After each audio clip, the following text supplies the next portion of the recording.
Broadcasting live from the Business RadioX studios in Woodstock, Georgia, it's time for Cherokee Business Radio. Now, here's your host.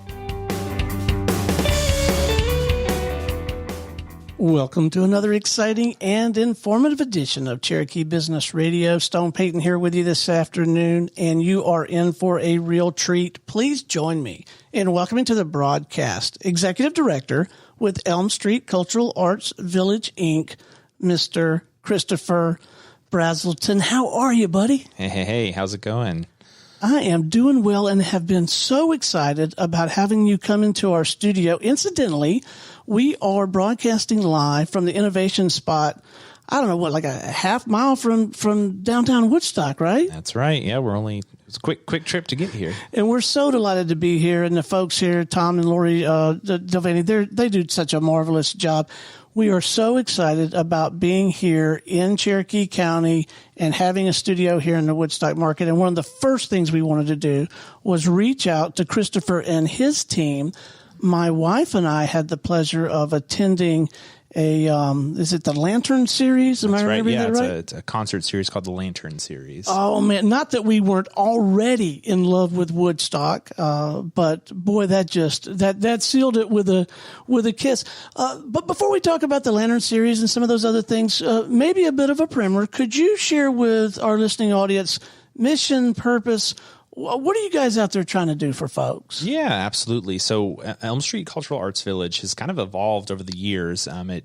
But the larger vision now is an art center for this suburb area. A lot of times you'll find art centers in major municipalities, major cities, or and we kind of have a vision to kind of break away from that and offer what would be engaging art, in the suburbs, in those spaces. And so we have the name Elm Street Cultural Arts Village. We have a 4.5 acre property in downtown Woodstock that is mostly outside. We do have an old church that we've renovated into a theater.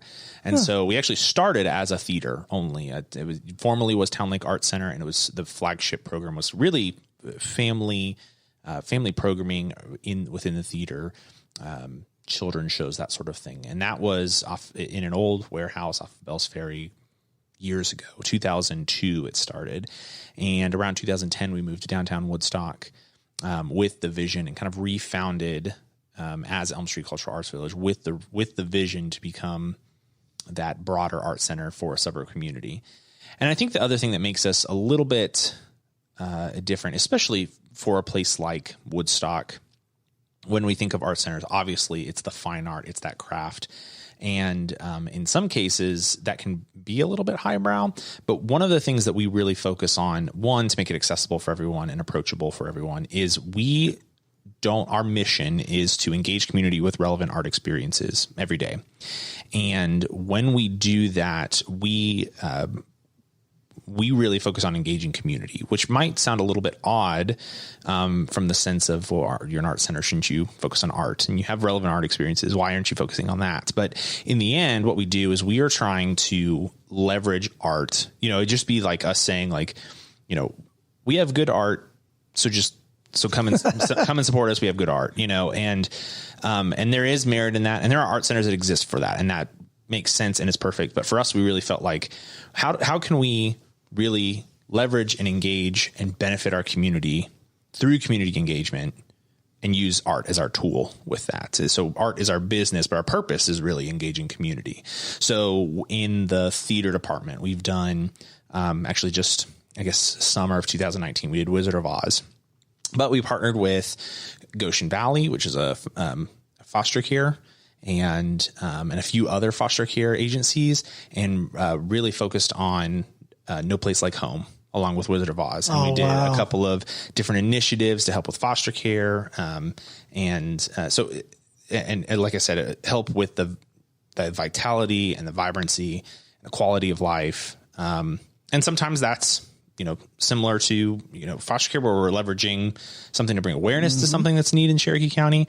And sometimes it's just for the general business. So we did, Little Shop of Horrors, and partnered with a bunch of small businesses to have our own little shop drive and feature a different small business. Creative. So there's different ways that we're using art to either, like I said, engage community, create connections, interpersonal connections, leverage businesses, that sort of thing, that we try as best as possible so that our art is actually an active driver for economy and really culture. So with the theater, are these local people who enjoy being actors and actresses? Where do you get the talent? Yeah, absolutely. I think there's definitely a local pool of actors here, lots of talent. And we've had actors come and be in our shows as far as Noonan as well. So it's kind of just, that's obviously an exception. That makes a nice story. I mean, but yeah, Metro Atlanta, it's with certainly the vast majority of the repeat offenders, if you will, is a local focused as well, so we'll have a lot of local actors in them. So it's a lot of fun. So purely hypothetically, suppose I knew someone, or maybe even was married to him for 31 years, who was just really fired up. For those of you that don't know, the listeners out there, my wife and I are moving from East Cobb to Woodstock, and it's one of the reasons that I set up this neighborhood business radio studio. But Holly, my wife, she is so excited about coming out here. What's some counsel to Holly and people like Holly that want to get kind of plugged into what you're doing? Like, I'm sure she's going to be interested in this theater. I'm almost certain of it. Sure. Well, one is we're very proud to be volunteer driven in a lot of ways. Of course, we've got some staff. That staff's going to be growing, but with that staff growing, so is our volunteer base. And so we have all sorts of different teams to get involved, whether that, and that ranges from acting and to costuming and set and paint. That's just for the theater. And then there's, with the concert series that you mentioned, that's going to be, guest services and ushering. And then we're certainly as well, we're under construction with a visual arts center. And so there's going to be really? Yeah. And so there's going to be an installation team and a curation team. And we're proud to be volunteer driven that way. And then there's other things as well. I mean, that's a quick way to get involved, and we're really passionate about it because of our focus on community engagement. But there's other things just to dabble in and try out some stuff. So we're going to have a ton of visual art classes on the horizon here as we open up this art center. We just actually finished construction on a small house that's actually where you went to the Lantern series. There's a small house that's behind that was, I think it was built in the 1920s. Yeah. And we've just renovated it into a ceramics and pottery studio. So there's going to be a bunch of pottery classes in there as well. So wow. And then we do have classes on the theater side as well, improv, and acting techniques. We're expanding that into the technical side of theater as well. So the hope is that, as we continue to grow as an organization, we're going to have a little bit of something for everyone that, there's all sorts of different classes and workshops and master classes that we can offer, as well as I think for the kids, summer camp's really important. That's a big program that we offer, which is a lot of fun. Oh, see, I didn't realize you had that. Summer camp. Oh yes. It's actually, I would say that I said the theater is the flagship program, but I think that from an artistic medium standpoint, but the education really, one of the founders, Gaylora Grooms, did a fantastic job and had a great curriculum for our kids. And so she's retired now, but we really took that and focused our summer camp, and it's a very robust program. The summer camp and I think the education program as a whole was really kind of the bread and butter in the early days of then Towne Lake Arts Center, now Elm Street. And so as that continues to grow, we're hoping to expand that. Well, we have been expanding that into classes for adults, classes for teenagers, really offering a wide array ranging from visual art, music, theatrics, all of that. So how is all this funded? Where's the funding come from? That's a great question. It's hard to take a national average or something like that and then whittle it down to here. But a lot of art centers specifically generally speaking, are about 50% earned income and then 50% contributed income. We're actually 80% earned income. Yeah. A lot of it's ticket sales or class or summer camp registration or certainly concessions and beverages. And we try to share our venue as much as possible. So venue rentals, that's a lot of our revenue. And I think at the time, Gay had retired. It was just me for a little bit. That's not fair. Siobhan was part-time at the time, who is our education director now. And soon we were able to make her full-time. And then now we're 4.5 full-time equivalent. And we're about to hire another full-time position for the visual arts director as we open up the Visual Arts Center. What an exciting time for you guys. Obviously it has to be incredibly rewarding work. What are you enjoying the most? What do you find the most fun, I guess? Yeah. I have a little bit of entrepreneurial blood in me, and so well, you must have 80% funded by the work that you guys are doing. That's and it's a lot of fun in that frame. And make no mistake, that 20% is still a large chunk of change. We definitely are so indebted and grateful for this supportive community, whether it's sponsorships with businesses or individual donations. And through that local support, we've actually been able to gain some attention from some national foundations to get some grants and whatnot. So nice. We really do think that growth is on the horizon. And I think that entrepreneurial spirit, two things. One, I get excited, and a lot of times my staff needs to calm me down of like, hey, let's open up this new program. We should open up a new music series, or whatever it has to use. The Lantern series, I guess, is now 3. It's in its 3rd year. So it's relatively new. And yet with that 3rd year, we were finding a lot of success with that. And I think with the Reeves House, which is the Visual Arts Center that we're rebuilding, it was a former historic home.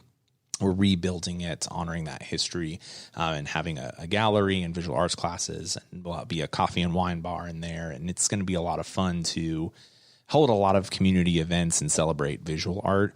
And so I think that's something that helps feed me, if you will, as those new programs, but not just for the sake that it's something new and entrepreneurship driven or anything, as much as it is when those new experiences come, it's another way for us as a community, as a culture to have, to continue sharing our experiences and creating moments and celebrating them. And so I think for us as an organization, we really tick what keeps us up at night with excitement is when we see community get together, share those moments, and then perhaps maybe there's a community change for the better as we're all able to grow with it. And we've seen, like I mentioned, with the with the foster care, there were some agencies that came back and said, yeah, volunteerism picked up for us, because of that. Oh, great. We've seen that we did one,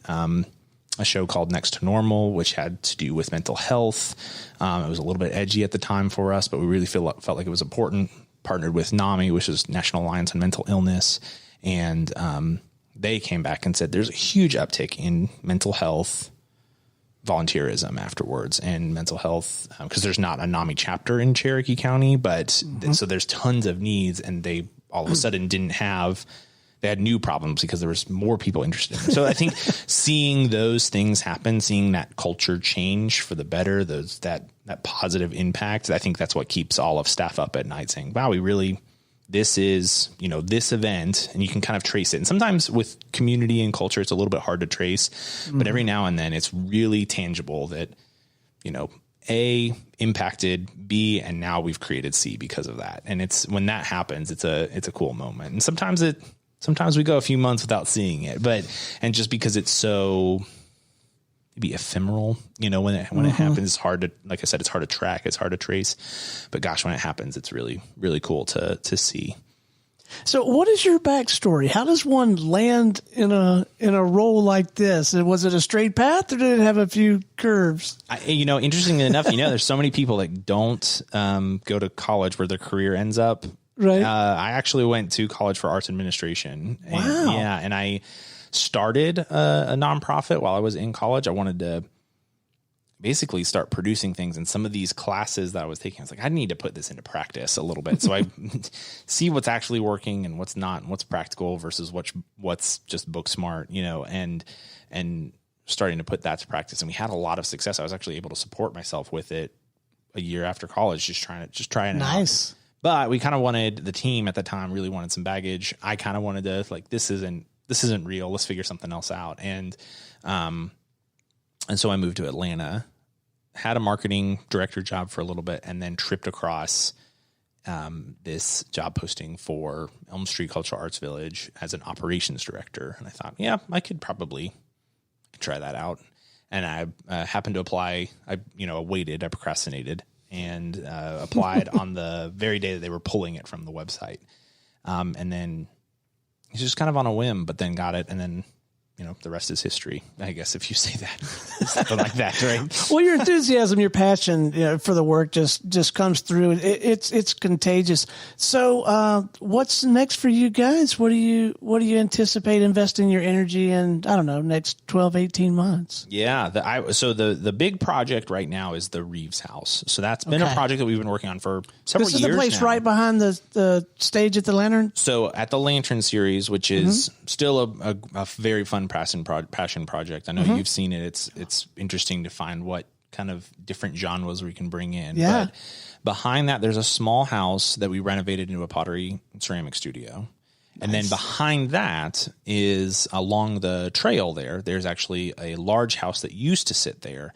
And we are rebuilding it with the same facade, like I said, honoring the history of the original home. That is going to be a visual arts center. And so we have some visual arts programming currently, but it's been limited just with space and, well, really lack of dedicated space. And even though we've tried to get creative here and there, for lack of a better term, a home for our local artist, home for our visual arts initiatives, I think is really going to make a huge difference. And so rather than having to, for these few months, we're going to piecemeal a small exhibit with some local art. There's actually a gallery that will be there, and be able to open up. And now we have this exhibit that's going to focus on all sorts of such a variety, I think, that we'll be able to make in there. And then we purposefully made it so that it has a coffee shop and a wine bar in there, so that we can, and it's that very reason that we, so many art sometimes gets a bad rap for being highbrow.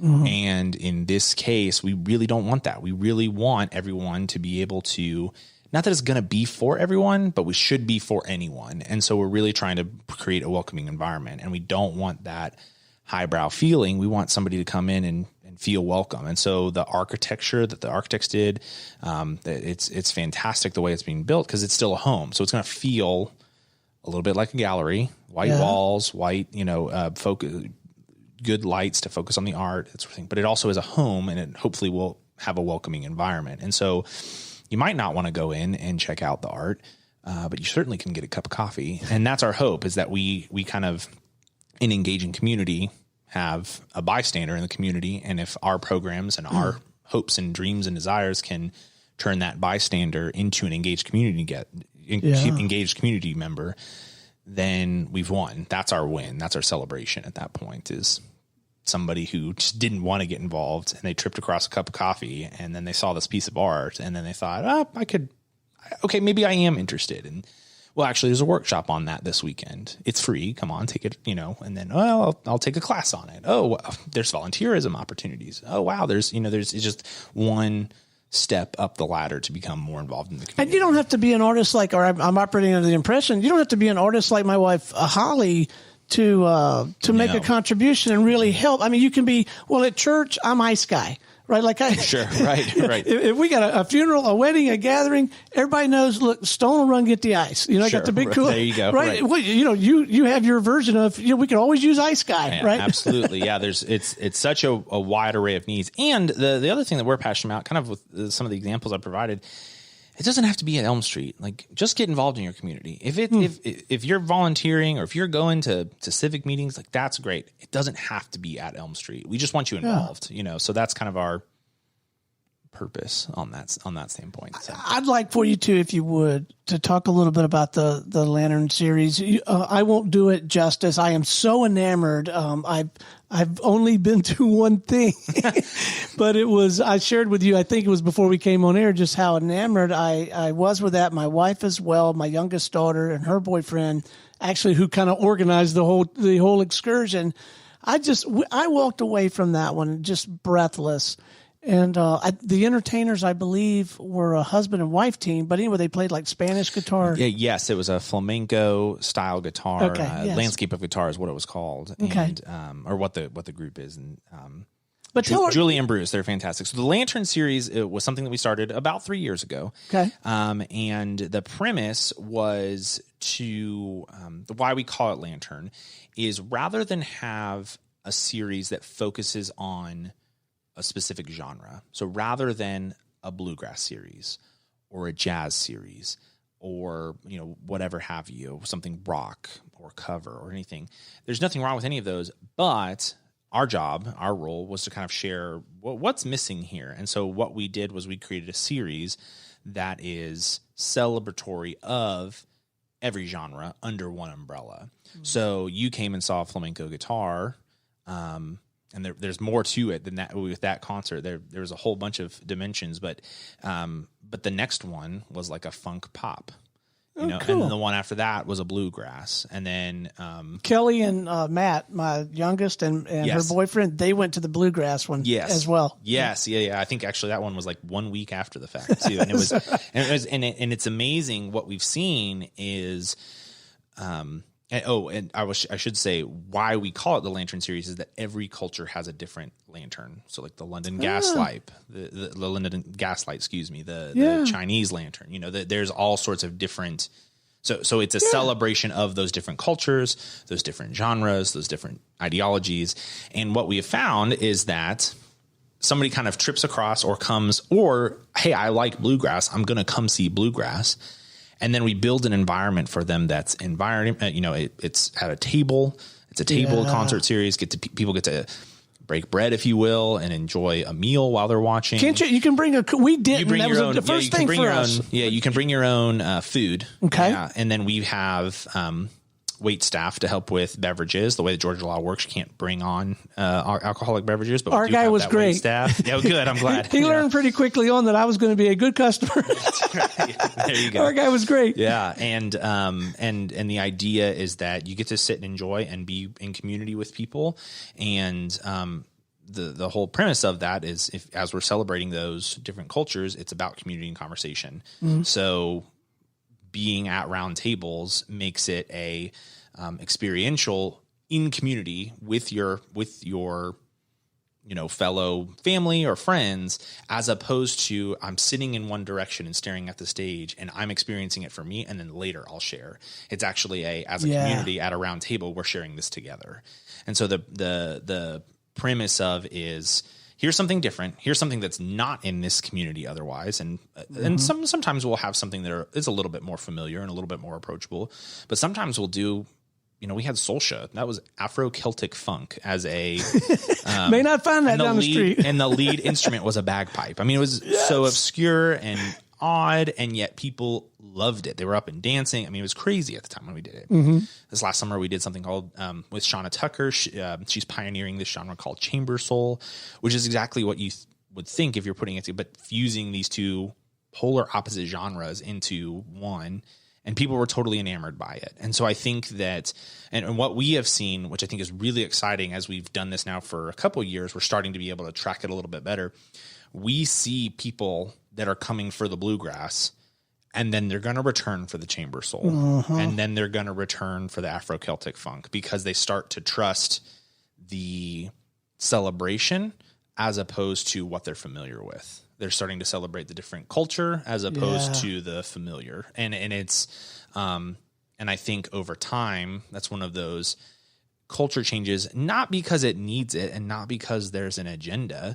It's because we deserve that. We deserve to see and experience what does Afro-Celtic funk mean? You know, we deserve to have a fun, you know, harp rock experience that otherwise you can't find, you know, or you'd have to drive to Atlanta. And like I said, there's some good reasons to do that, but you shouldn't be forced to every time just to experience that. And so that's, you know, we're passionate about all of that. I think and it's really turned into this beautiful concert series that, like I said, rather than is motivated by I'm coming to be entertained as much as I'm just coming to experience.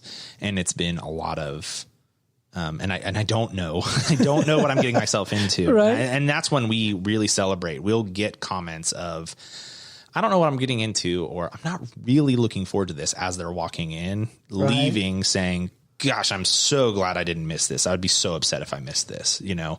And that's the mark of our win with the Lantern series, I think, is that. So, an individual or a business, can we buy, rent, sponsor a table for the season? Is that part of your? Yes. setup? Yeah. So for, you can, as an individual, you can get just a single table at a concert. You can also get you can also subscribe as an individual to the whole season and just and we do have partnerships with businesses where businesses will use it. And we have actually several different businesses now that always end up renewing. I'll bet. And they end up using the tables so well with leveraging it. I mean, it's like their real estate in a unique experience that it is theirs for their clients. It's theirs for their employees to come and enjoy. It's there for themselves if they want to do it. It's turned into a great, it's a great way for businesses to host and really treat whoever they need to, because the concerts are fantastic. Obviously I'm biased here, but I think they're good, you know, and I say that to say that, we also have seen, as far as culture change, we've also seen businesses that would never otherwise meet each other or run into each other, but they're both sponsoring and just happen to be, you know, repeated, because they're sponsoring, they're repeating their attendance, and they finally run into, this is a familiar face, they finally run into the other business. And we're actually starting to see some of those businesses go, man, I never thought I would partner with a business like this software company, but they're building this tool for us now. Oh, that's great. You know, so it's starting to see, you're starting to see some of the benefits for the business from a B2B ratio, not just I'm going to see if I can't host some people to, you know, get more clients or get more leads or that sort of thing. Well, the reason I ask, I can see ourselves. I mean, the Business RadioX network, we've been in business for 15 years. Of course, we'll still take all the help we can get. But as far as Cherokee Business Radio, you know, I've been in this studio space for a week. You're my first in-studio interview. We're going to have people coming through every Tuesday at 10 o'clock, and then eventually every Tuesday and Thursday at 10 o'clock, and it'll kind of blossom. But I can see that it would be a marvelous way to continue to develop those relationships if I can invite those people to join us at the Business RadioX table at the Lantern series. The guests who come through here, I mean, that's just good mojo. Yes, right there, it is so unique that it's a way really for a lot of the businesses to, like I said, leverage it however they need to. So but being in that unique atmosphere really helps. And I think helps with the brand of the business it's so easy just to be the hard numbers, I mean, no matter what business, even in arts, and I'm looking at spreadsheets all day trying to figure out stuff. So it's easy to just fall into that and just make sure that we're meeting the bottom line. So when businesses can engage in something as unique and inspiring as that, and then share that with clients or leads or whatever, it marks a good impression on. Well, it would for me. I can tell you, like, if I'm considering engaging a CPA or a business attorney or a marketing consultant or what have you, you know, to know that they also support Elm Street, you know, and I see that, I don't know, a logo somewhere, or I see them all the time when we go, that's enough for me to give them the nod, you know, everything else being equal, over a different firm, right? Yeah, absolutely. And I think that there's we've been around for a while, and even though we moved, you know, 2010, that's a decade ago, you know, and we've really, and that's just in downtown Woodstock. And so we have been very passionate about the community and the growth of the community. And so I think that a lot of individuals and businesses see that. And, you know, it's one of those glamorous stories, but we do get stories where somebody hops on as a sponsor and they haven't even been to a concert or been to a show that they've been sponsoring yet. And, you know, our volunteers will go, yeah, we heard that you hopped on. We're giving you our business. So thanks for that. You know, and that's support. Great. And that's honestly, again, that speaks to Elm Street's supportive community of just being really passionate about what we are trying to do. And so we're really appreciative of that kind of support as well. Well, I'll tell you one of the things that we're going to do here at Cherokee Business Radio, if it's helpful to you, those business people who are part of your sponsor ecosystem, if there's value to them and value to you, let's have them come in here on a regular rhythm, and they can talk about their work, but they can also talk about their involvement with the community. So if that's something you want to explore, we're happy to make that happen. Yeah, absolutely. And for those of you out there listening, when you do come to the Lantern Series, don't be one bit surprised if you see at least one Business RadioX table. There you go. That's how I like that. So, but I'm operating under the impression you can probably even expand the sponsor package beyond that. You could probably get really creative with some signage, some promotion. There's probably other stuff you can do too, right? Yes. There's certain levels that we have. It's not just a one, and there's all sorts of different, packages and benefits that we'll offer. And a lot of times too, I think being who we are and our purpose, it's not just so like we've got our template on what sponsoring might look like perhaps, but that doesn't necessarily mean that, if you as Business RadioX is looking for something in particular, well, yeah, let's figure out a way to wrap that in, and we don't call them. I mean, in the end, yes, there's a lot of times it's a transaction. We do need that support. That's kind of what helps us keep the artistic integrity of what we're doing. But at the end of the day, we call it partnership, not sponsorship, because we really want to. Well, the way you do it is a partnership, right? And we really. It's not just a transaction. Thanks so much. We're heading out now. We're going to list you in the program. Right. We're going to keep doing what we're doing. That's not, yes, financial support we're so grateful for, but at the same time, we're in it for the community benefit as well, which means that our business and our economy needs to be strong. And so we want to find ways to leverage your business as well. And if that means finding a unique situation for Business RadioX or finding a unique plug-in for a different company, like we're willing to do that. We very much are passionate about getting involved with it and not just great. We're done, and it's funny because with the Reeves House, we've even explored what would it take to have artist in residencies where we're bringing in artists from around the nation. And then they're part-time with us and then part-time with Business RadioX, or they're part-time with us and they're part-time with the brewery or Reformation Brewery. It's just different things that we can experiment with. How can art benefit an individual business, and how does that get leveraged for the community as a whole? We're always looking for. Well, I'm not surprised one little bit, and I am excited about it. Before we wrap, let's make sure that we provide our listeners with some key points of contact.